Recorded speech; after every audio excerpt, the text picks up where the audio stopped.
Ça commence à suffire. Est-ce que c'est... Là, ça commence à suffire. Vraiment, ce que vous dites, si c'est vrai. Est-ce que donc M. Véran refuse l'autotest? Est-ce qu'il bloque l'autotest? C'est ce qui nous remonte du terrain.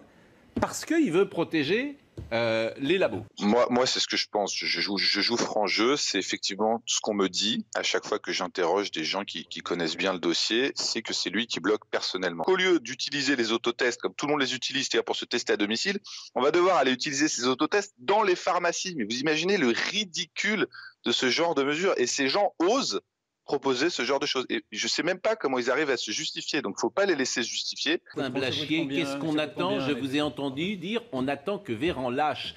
Mais enfin, on est où dans ce pays?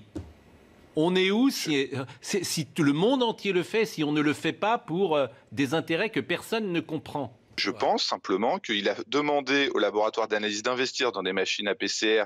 Et donc maintenant, il leur doit quelque part de rembourser ces machines.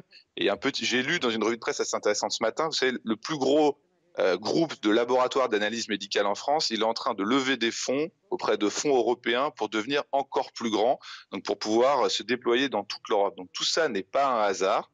On veut accompagner des gros groupes de laboratoires d'analyse médicale dans leur stratégie d'expansion internationale, et c'est nous qui allons le payer avec cette crise, avec ces confinements. Donc c'est aussi simple que ça, ce sont des petits intérêts économiques personnels.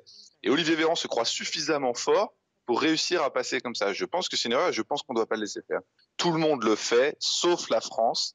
On a un ministre de la Santé qui ose aller devant les caméras et je pense qu'il le regrettera parce qu'on ne peut pas freiner quelque chose qui va de toute façon arriver, dire que ce n'est pas sûr, que ce n'est pas simple, que ce n'est pas un bon outil. Et quand hier il est interrogé, il dit « oui, mais il y en a des meilleurs que d'autres ». C'est tellement de mauvaise foi, je trouve ça vraiment inacceptable. Je pense que c'est une grave erreur. Et si ça avait été déployé avant, comme on aurait pu le faire, peut-être qu'on aurait pu éviter ces mesures. Je répète qu'elles coûtent 11 milliards à la France. Pour 11 milliards, vous équipez tous les Français d'autotests pour une certaine période.